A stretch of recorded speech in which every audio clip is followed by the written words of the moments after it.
ಗಿಡದಿಂದ ಲಾಸ್ಟ್ ಗಿಡ ಮೇಲೆ ಅವರ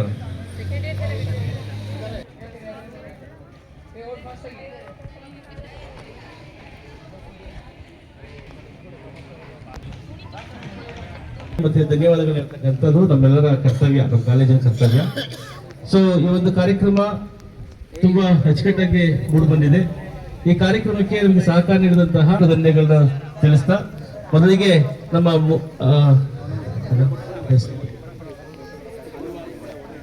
ಅರಣ್ಯ ಇಲಾಖೆಯ ಸಿಬ್ಬಂದಿ ಇವರಿಗೆ ಥ್ಯಾಂಕ್ಸ್ ಅನ್ನು ಹೇಳ್ತಾ ದಯಮಾಡಿ ಅವರ ನಮ್ಮ ಕಾಲೇಜಿನ ಗೌರವವನ್ನು ಸ್ವೀಕರಿಸಬೇಕು ಅಂತ ಕೇಳ್ಕೊಳ್ತೀನಿ. ಮತ್ತೆ ನಮ್ಮ ಈ ಒಂದು ಕಾರ್ಯಕ್ರಮಕ್ಕೆ ಆಗಮಿಸಿರ್ತಕ್ಕಂಥ ಗೌಡ್ರು ಸರ್ ಅವರು ಕೆಂಪೇಗೌಡರಿಗೆ ಅವರು ಕೂಡ ಬರ್ತಾ ಇದೀವಿ. ದಯಮಾಡಿ ನೆಕ್ಸ್ಟ್ ನಾವು ಹೇಳ್ತೀವಿ ಮೇಡಮ್, ಅದರ ಕಾರ್ಯಕ್ರಮ ನಡೆಯಲಿ.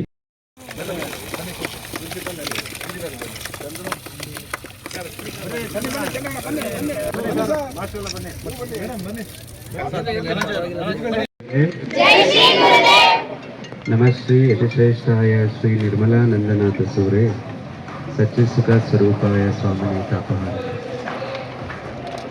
ಕ್ಷೇತ್ರಾದಿ ದೇವತೆಗಳೆಲ್ಲ ಸ್ಮರಣೆ ಮಾಡಿ ಭೈರವೈಕ್ಯ ಪದ್ಮವು ಜಗದ್ಗುರು ಶ್ರೀ ಶ್ರೀ ಶ್ರೀ ಡಾಕ್ಟರ್ ಬಾಲಗಂಗಾಧರನಾಥ ಮಹಾಸ್ವಾಮೀಜಿಯವರ ಮಹಾತ್ತರಕ್ಕೆ ನಮಸ್ಕರಿಸುತ್ತಾ,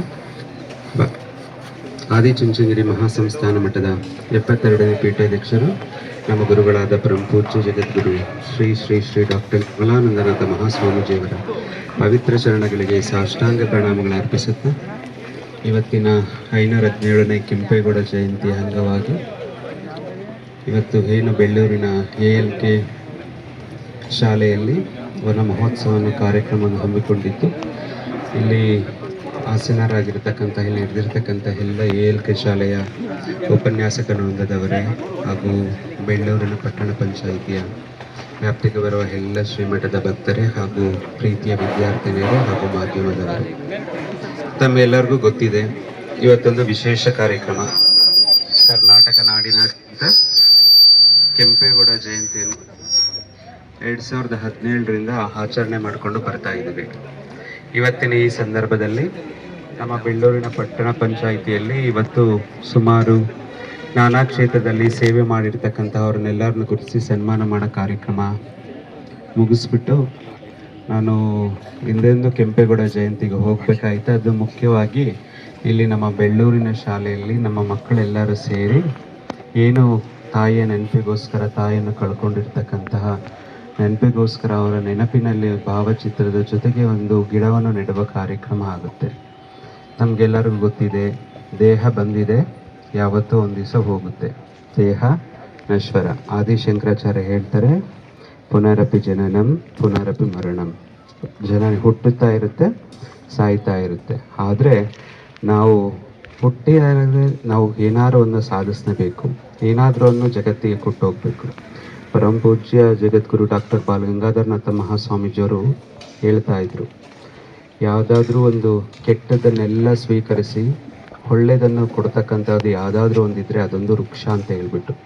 ಅದೇ ಮಹಾಸ್ವಾಮೀಜಿಯವರು ಸುಮಾರು ಭಾಷಣದಲ್ಲಿ ಹೇಳಿದ್ದಾರೆ. ತಾವು ಎಲ್ಲರೂ ನೋಡಿರ್ತೀರ, ಇವತ್ತಿನ ಕಾಲದಲ್ಲಿ ಎಲ್ಲರ ಕೈಯಲ್ಲೂ ಮೊಬೈಲ್ ಇದೆ. ಕೆಲವೊಂದು ಯೂಟ್ಯೂಬಲ್ಲಿ ಆಗಿರ್ಬೋದು, ಸ್ಟೇಟಸಲ್ಲಿ ಆಗಿರ್ಬೋದು, ಮಹಾಸ್ವಾಮೀಜಿಯವರು ಹೇಳಿದಂಥದ್ದು, ತೆಂಗಿನ ವೃಕ್ಷ ಹುಟ್ಟುತ್ತೆ, ನೀವು ಗಿಡ ಹಾಕ್ತೀರಾ, ಬೆಳೆಯುತ್ತೆ, ನೀರು ಕೊಡುತ್ತೆ, ಕೊಬ್ಬರಿ ಕೊಡುತ್ತೆ, ಎಲ್ಲ ಕೊಡುತ್ತೆ.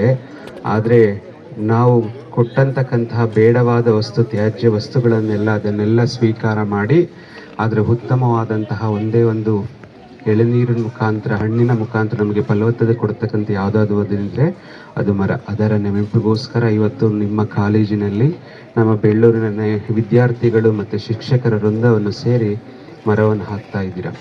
ಮರ ಪ್ರತಿಯೊಬ್ಬರೂ ಅಷ್ಟೇ, ಪ್ರಾಣಿ ಪಕ್ಷಿ ಮರ ಯಾವುದು ಜೀವ ವಸ್ತು ಇರುತ್ತೆ, ಜೀವ ವಸ್ತುಗಳು ಏನು ಮಾಡ್ತಾರೆ, ಶ್ರಮಿಸಿ ಸುಸ್ತಾಗತ್ತ ಬಂದಂತಹ ಸಂದರ್ಭದಲ್ಲಿ ಆಶ್ರಯ ಕೊಡ್ತಾ ಇರೋದು ಯಾವುದಾದ್ರೂ ಒಂದಿದ್ರೆ ಅದು ಜೀವ ವಸ್ತು ಆಗಿದೆ, ಅದು ವೃಕ್ಷ. ಅಂತಹ ವೃಕ್ಷ ಮಾತೆಯನ್ನು ನೀವೆಲ್ಲರೂ ಸಹ ಇವತ್ತು ನೆನಪಿಸ್ಕೊಂಡು ಕೆಂಪೇಗೌಡರ ಜಯಂತಿಯ ಅಂಗವಾಗಿ ನೀವೆಲ್ಲರೂ ಸಹ ಈ ಕಾರ್ಯಕ್ರಮವನ್ನು ಮಾಡಿದ್ದೀರಾ. ಇಂತಹ ಕಾರ್ಯಕ್ರಮ, ಗಿಡ ನೆಡುವ ಕಾರ್ಯಕ್ರಮ ತಮಗೆ ಗೊತ್ತಿದೆ. ಪರಮಪೂಜ್ಯ ಜಗದ್ಗುರು ಡಾಕ್ಟರ್ ಬಾಲಗಂಗಾಧರನಾಥ ಮಹಾಸ್ವಾಮೀಜಿಯವರೊಂದು ಸಂಕಲ್ಪ ಮಾಡಿದರು. 5 ಕೋಟಿಯ ಗಿಡ ನೆಡುವ ಮುಖಾಂತರ ಇಡೀ ಕರ್ನಾಟಕಕ್ಕೆ, ಇಡೀ ಜಗತ್ತಿಗೆ ಮಾದರಿಯಾಗಿ ನಡ್ಕೊಂಡಂತಹವರು. ಅಂತಹ ನೀವು ಅದೇ ದಾರಿಯಲ್ಲಿ ಇವತ್ತು ವನ ಮಹೋತ್ಸವದ ಕಾರ್ಯಕ್ರಮ ಮಾಡ್ತಾ ಇದ್ದೀರಾ. ಇಂಥ ಕಾರ್ಯಕ್ರಮ ಯಶಸ್ವಿಯಾಗಲಿ. ಈ ಸಂದರ್ಭದಲ್ಲಿ ನಮ್ಮ ಪರಮಪೂಜ್ಯ ಜಗದ್ಗುರು ಶ್ರೀ ಡಾಕ್ಟರ್ ನಿರ್ಮಲಾನಂದನಾಥ ಮಹಾಸ್ವಾಮೀಜಿಯವರ ಅನುಗ್ರಹ, ಆಶೀರ್ವಾದ ನಿಮ್ಮೆಲ್ಲರ ಮೇಲೆ ಇರಲಿ. ಆಗಲೇ ಹೇಳ್ತಾ ಇದ್ರು, ಸರ್ಕಾರಿ ಶಾಲೆ ಮುಚ್ಚುವ ಹಂತದಲ್ಲಿತ್ತು, 40 ವಿದ್ಯಾರ್ಥಿಗಳಿತ್ತು. ಇವತ್ತು ಸುಮಾರು ಡಬಲ್ ಡಿಜಿಟ್ ಇದ್ದಿದ್ದು ಟ್ರಿಪಲ್ ಡಿಜಿಟ್ ಆಗಿ ಮಾರ್ಪಟ್ಟಿದೆ. ಸುಮಾರು 200ಕ್ಕೂ ಹೆಚ್ಚು ಮಕ್ಕಳಿದ್ದಾರೆ. 200ಕ್ಕೂ ಹೆಚ್ಚು ಮಕ್ಕಳು ಸರ್ಕಾರಿ ಶಾಲೆಯಲ್ಲಿ ಅಭ್ಯಾಸ ಮಾಡ್ತಾ ಇದ್ದಾರೆ.